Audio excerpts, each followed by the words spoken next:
Godzilla versus Kong. भाई साहब, ये मूवी हाइप और एक्सपेक्टेशंस दोनों पर एकदम खरी उतरी है।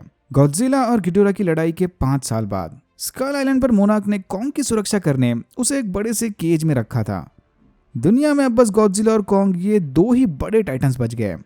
बाकी टाइटन्स ने गॉडजिला को तो अपना किंग मान लिया, बट मोनार्क को नहीं लगता कि कॉन्ग कभी गॉडजिला के आगे झुकेगा। उन्हें डर है कि अगर कॉन्ग को इस केज से बाहर निकाला तो शायद गॉडजिला उसे ढूंढते हुए यहाँ आ जाएगा। स्काई आइलैंड का करंट इन्वायरमेंट भी अभी कुछ ठीक नहीं है, तो ये लोग जो भी कर रहे हैं कॉन्ग के भले के लिए ही कर रहे हैं। कॉन्ग पर यहाँ मोनार्क के एंथ्रोपोलॉजिकल लैंग्वेज एक्सपर्ट आइलीन एंड्रयूज और उसकी गोदली बेटी जिया नजर रख रहे थे। जिया स्काई आइलैंड के लोकल कबीले की आखिरी मेंबर है। ये सुन और बोल नहीं सकती, बट सीक्रेटली साइन लैंग्वेज के जरिए कॉन्ग से बात करती है। इसीलिए जिया और कॉन्ग की आपस में बड़ी जमती है। कॉन्ग को यहाँ अपने ही घर में मोनार्क का बंदी बन के रहना बिल्कुल पसंद नहीं। मोनार्क को भी डर है कि जिस स्पीड से कॉन्ग बड़ा हो रहा है, जल्दी ये केज उसके लिए छोटा पड़ने लगेगा। सवाल यह है कि इस केज को बनाते वक्त मोनार्क ने कॉन्ग को कितने दिन बेहोश रखा था। एपेक्स साइबरनेटिक कॉर्पोरेशन का एम्प्लॉय बर्नी हैस सीक्रेटली अपना पॉडकास्ट चैनल चलाता है, टाइटन ट्रूथ पॉडकास्ट। इसे शक है कि एपेक्स कॉर्पोरेशन सीक्रेटली टाइटन पर कोई ईविल रिसर्च कर रही है। बर्नी ने सक्सेसफुली एपेक्स फैसिलिटी में घुसकर सब लेवल 33 में चले सीक्रेट प्रोजेक्ट का डेटा चुरा लिया, बट इससे पहले कि वो कुछ और पता लगा पाए, इन पर गॉडजिला का हमला हुआ। गॉडजिला ने यहाँ फुल ऑन मॉन्स्टर मोड में जाकर पेंसाकोला एपेक्स फैसिलिटी तबाह कर दी। तभी बर्नी की नजर मलबे में पड़े इस आग जैसे दिखने वाले डिवाइस पर पड़ी। गॉडजिला की इस हरकत को देखकर सब लोग काफी कंफ्यूज हैं। क्या गॉडजिला अचानक अब ह्यूमैनिटी के हीरो से विलन बन गया? एमा और मार्क की बेटी मैडिसन बर्नी के पॉडकास्ट की बड़ी फैन है। अगर ये तीनों नाम फर्स्ट टाइम सुन रहे हो तो पहले जाकर मेरा मॉन्स्टरवर्स वाला रिकैप देख लेना। मार्क और मैडिसन भी गॉडजिला की इस अजीब बिहेवियर को लेकर काफी हैरान थे। अपने पापा से सेटिस्फैक्टरी जवाब ना मिलने पर मैडिसन उसके दोस्त जॉश के साथ बर्नी को ढूंढने चली गई।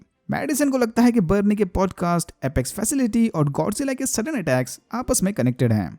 बर्नी अपने आप को ट्रैक होने से बचाने के लिए ढेर सारा ब्लीच यूज करता है। बस इसी लीड का पीछा करते हुए मैडिसन और जॉश ने बर्नी को ढूंढ लिया।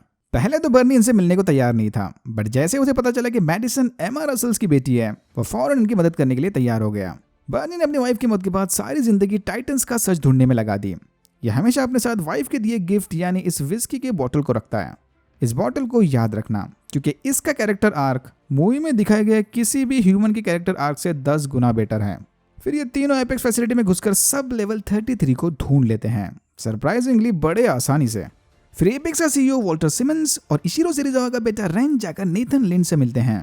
नेथन पहले मोनार्क के लिए काम करता था, बट अब वो हॉलो अर्थ और एंशिएंट मॉन्स्टर्स पर बुक लिखता है। इसके इन्हीं हॉलो अर्थ वाली थ्योरीज की वजह से ये दोनों नेथन से मिलने आए थे। हॉलो अर्थ थ्योरिस्ट का मानना था कि अर्थ के अंदर एक सीक्रेट इकोसिस्टम छुपी है, द हॉलो अर्थ। एपेक्स का सैटेलाइट से ली गई करंट मैग्नेटिक इमेजेस ने ये थ्योरी प्रूव कर दी। यहाँ से मिले एनर्जी रीडिंग्स गॉडजिला की रेडिएशन से मैच करते हैं। इनके हिसाब से ये एनर्जी हॉलो अर्थ का मेन सोर्स होगी। वॉल्टर का मानना है कि अगर इन्हें इस एनर्जी के सैंपल्स मिल गए तो वो बड़ी आसानी से गॉडजिला किलिंग वेपन्स बना सकते हैं। फिर ह्यूमंस को गॉडजिला जैसे टाइटन से डरने की कोई जरूरत नहीं। वॉल्टर यहाँ नेथन को इसी मिशन का हिस्सा बनाने आया था। पहले तो नेथन ने मना कर दिया, क्योंकि इसके भाई ने एक बार हॉलो अर्थ में घुसने की कोशिश की थी, बट रास्ते में आने वाली इन्वर्टेड ग्रेविटी फोर्स ने उसकी जान ले ली। बट एपेक्स ने ऑलरेडी इस प्रॉब्लम का सोल्यूशन निकाल लिया, द हीव। इसमें ट्रेवल करने पर ये लोग बड़ी आसानी से हॉलो अर्थ में घुस सकते हैं। ये देखते ही नेथन फौरन मान गया, बट इस काम को पूरा करने से आइलीन की मदद की जरूरत पड़ेगी। तो एक थ्योरी के मुताबिक सारे टाइटन्स हॉलो अर्थ और उसकी एनर्जी से कनेक्टेड हैं। अगर एनर्जी सोर्स को ढूंढना है तो किसी टाइटन को हॉलो अर्थ के रास्ते अंदर छोड़ दो, फिर वो खुद ब खुद एनर्जी से अट्रैक्ट होते हुए तुम्हें सोर्स तक पहुंचा देगा। तो अब इनका प्लान होगा कि कॉन्ग को अंटार्कटिका के एंट्री पॉइंट के जरिए हॉलो अर्थ में भेजकर उसका पीछा करते हुए एनर्जी सोर्स को ढूंढ लेना। नेथन ने किसी तरह आइलीन को समझाया कि कब तक कॉन्ग को ऐसे केज में रखोगे। कॉन्ग का असली घर हॉलो अर्थ है, हो सकता है कि वहां उसकी फैमिली भी मिल जाए, क्या पता। फिर ये सारे वॉल्टर की बेटी माया के साथ कॉन्ग को शिप पर लोड करके अंटार्कटिका के लिए निकल पड़े। रास्ते में फाइनली सबको पता चला कि कॉन्ग साइन लैंग्वेज के जरिए जिया से बात कर सकता है। इसे वापस घर जाना है, इधर शिप पर आधा बेहोश होकर नहीं रहना। ये लोग गॉडजिला के सारे नोन रास्तों से बचते बचाते कॉन्ग को अंटार्कटिका ले जा रहे थे। बड़ी दिन कोशिशों के बावजूद भी गॉडजिला ने आखिरकार कॉन्ग को ढूंढ ही लिया। फिर इन दोनों में समंदर के बीच जबरदस्त लड़ाई हुई, जिसमें कॉन्ग हार गया और बचे कुछ इंसानों ने अपनी जान बचाने की खातिर शिप के सारे कंट्रोल्स बंद कर दिए, ताकि गॉडजिला को ऐसा लगे कि सारे मर गए। अगर शिप फिर से चालू की तो गॉडजिला वापस आ जाएगा। इसीलिए सारे कॉन्ग को उड़ाकर अंटार्कटिका लेकर चले गए। उधर सब लेवल 33 में 11 को पता चला कि एपेक्स यहाँ पर स्कल क्लॉलर्स की ब्रीडिंग कर रहे हैं और इन इधर से हांगकांग में एपेक्स के हेडक्वार्टर शिफ्ट कर रहे थे। फिर ये तीनों शिपिंग कंटेनर में बैठकर हांगकांग चले गए, जहां इन्हें पता चला कि एपेक्स ने गिडोरा के स्कल की मदद से अपना खुद का रोबोट गॉडजिला बना लिया। वो स्क्रल क्राउलर्स यहाँ पर मेगा गॉडजिला को ट्रेन करने मंगवाए गए थे। रेन गिडोरा के सर से टेलीपैथिक कनेक्शन बनाकर इस मेटा गॉडजिला को कंट्रोल कर रहा था। वो स्टार्टिंग वाला डिवाइस याद है? यप, वो मेगा गॉडजिला की आंख थी। तो इसीलिए गॉडजिला ने एपेक्स फैसिलिटी पर हमला किया था, क्योंकि उसे वहां गिडोरा का प्रेजेंस फील हुआ। जल्दी इन्हें पावर प्रॉब्लम्स की वजह से मेगा गॉडजिला की ट्रेनिंग रोकनी पड़ी। मेगा गॉडजिला को फुली फंक्शनल बनाने इन्हें हॉलो अर्थ वाले एनर्जी सोर्स की जरूरत पड़ेगी। अंटार्कटिका पहुंचकर जिया ने कॉन्ग को हॉलो अर्थ में जाने के लिए मना लिया। फिर बाकी सारे भी ह्यूज में बैठकर कॉन्ग का पीछा करते हुए हॉलो अर्थ में पहुंच गए। हेवनली अपसाइड डाउन वॉल, जिसके ऊपर और नीचे दोनों साइड जमीन है। बट वेट, ये सनलाइट कहाँ से आ रही है? कुछ थेरीज के हिसाब से हॉलो अर्थ के इकोसिस्टम को यहाँ का सेकेंडरी सन चलाता है, बट आई थिंक इधर सब कुछ पावर सोर्स या एनर्जी सोर्स से कनेक्टेड है। सीरियसली, हर एक हॉलो अर्थ वाले सीन में मैं सनलाइट के सोर्स को ही ढूंढ रहा था। हॉलो अर्थ पहुंचते ही वहां के कुछ टाइटन्स को मार के कॉन्ग ने इनडायरेक्टली अपने आप को वहां का राजा घोषित कर दिया।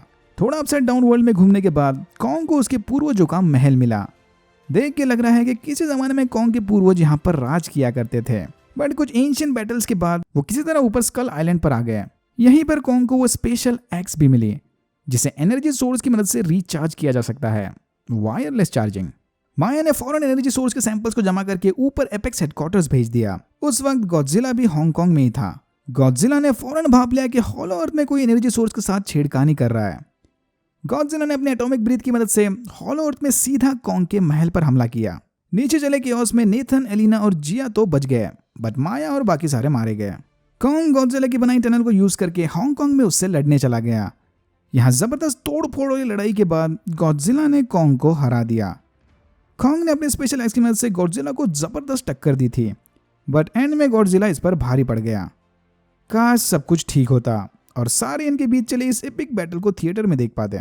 एनीवेज, एपेक्स हेडक्वार्टर्स में वॉल्टर ने बिना उस एनर्जी सोर्स की जांच किए उसे सीधा मेगा गॉडजिला में ट्रांसफर कर दिया। फिर एपेक्स गार्ड्स मैडिसन और उसके दोस्तों को पकड़कर वॉल्टर के पास लेकर चले गए। मेगा गॉडजिला को एनर्जी सोर्स मिलते ही घिडोरा की कॉन्शियस ने रेन को मार दिया और सारा कंट्रोल अपने हाथ में ले लिया। मतलब अब मेगा गॉडजिला पूरी तरह से घिडोरा के कंट्रोल में है। मेगा गॉडजिला वॉल्टर को मारकर वहां से सीधा गॉडजिला से लड़ने चला गया।